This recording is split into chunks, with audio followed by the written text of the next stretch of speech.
Warning, warning! As a medical doctor, I must inform you that there are side effects to this coaching session. Beware. It may enhance your self-esteem, cause you to experience vibrant health, encounter long-term weight loss, heal damaged relationships. Warning, there are side effects to this coaching session. It may increase your enthusiasm for life and bring about hope. It may cause you to have productive and optimistic thinking.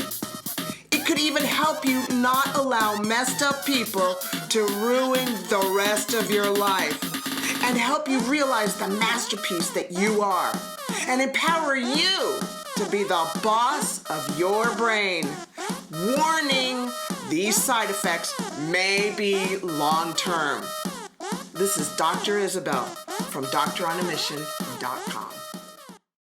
In today's coaching session, you will be learning 2 examples to help you be mindful. What is mindfulness? We hear it all the time. Well, being mindful is intentionally paying attention. Intentionally paying attention. It means being present and controlling your thinking.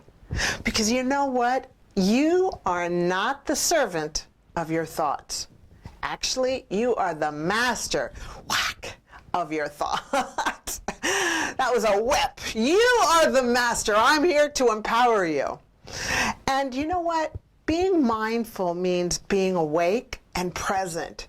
And that is really hard to do. Waking up to your life, to where you are currently in your life, is hard to do because we are constantly being taught how to keep ourselves numb. I mean, there's a lot of ways that we keep ourselves numb. Like we say we're busy. A lot of times people ask me, are you being busy? Are you busy, busy, busy?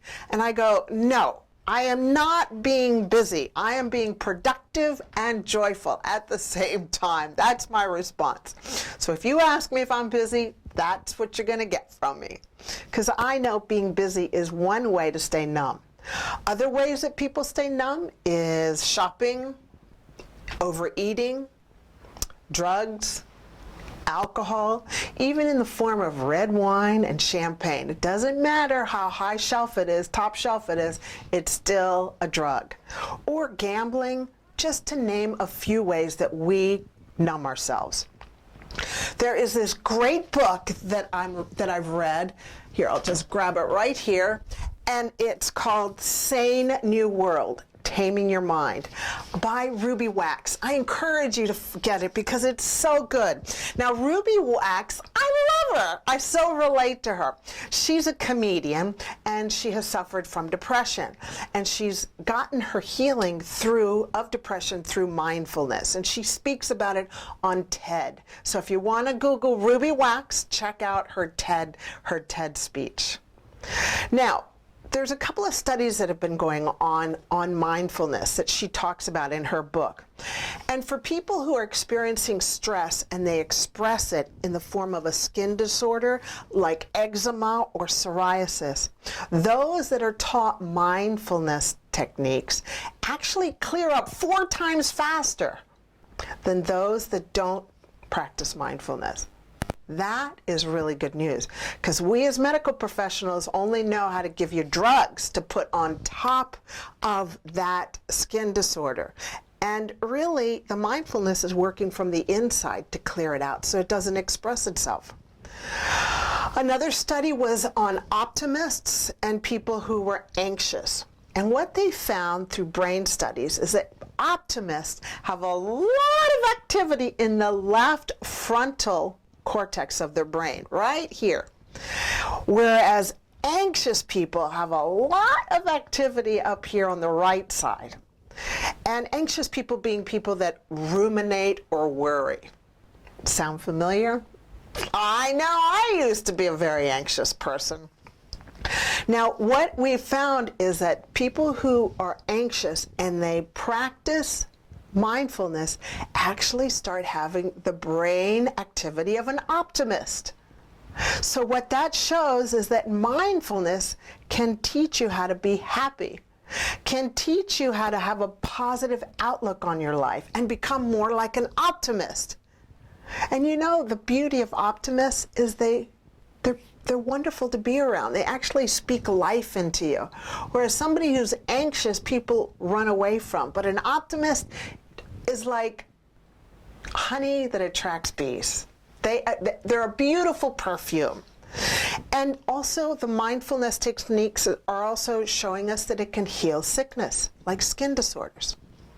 Now, another study done on depressed patients who were tapering off their antidepressants while they were practicing mindfulness techniques showed that they actually were as effective, that whole process was as effective as being on antidepressants.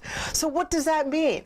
That means that you can be depressed and start tapering off your medication while you are implementing mindful techniques taught by a professional and come off your antidepressants. That is a good thing. Whereas people who are depressed and are on antidepressants and not practicing mindfulness techniques actually stay on their antidepressants. And the key is, like, how long do you want to stay on your antidepressants? Do you want to get down to the root cause, the real reason for your disease, the real reason for your unwellness? Now, the reason I'm so passionate about this is because a lot of you know that I have suffered from depression. And I was on antidepressants for a very long time. Now I'm off, but it's because I woke up. I became present in my life. I stopped numbing myself out. And I started practicing mindfulness techniques. Plus, there was a big holistic treatment plan for me, you know, that I implemented with professionals. And I'm off my antidepressants. I'm not suffering from depression anymore. And when it does creep its ugly head, I become more like I'm become optimistic. I become hopeful. And that's because I trained myself. So if that's hope for you, you can actually taper off your antidepressants while you're experiencing depression and while you're learning mindfulness techniques. So I always thought that once I was on my antidepressants, I was going to have to be on them for the rest of my life. Well, that's not true. So let's give you 2 examples on mindfulness techniques. One is setting your alarm every 3 hours. On your phone, set your alarm with a beautiful harp. That's what I've got, is a beautiful harp sound. And when the harp goes off every 3 hours, it's a nice little alarm that kind of stimulates your thinking into thinking, what am I thinking about? What am I thinking about? Are you thinking about how to be positive, how to move forward, or are you thinking negative thoughts? Is your thinking serving you well, or is your thinking tearing you down? Is your thinking serving others well, or is it not serving them well? And you know what? If it's not positive, if it's not lifting, then guess what? You put up the sign, and you remember that you are the master of your thoughts, and you go access denied to those thoughts, and you change your thinking. And you can only change your thinking if you are awake and present, okay? Because you, yes, you are the master of your thoughts. I didn't know that.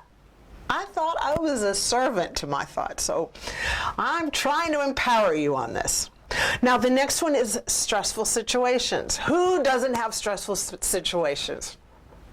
Of course, we all do.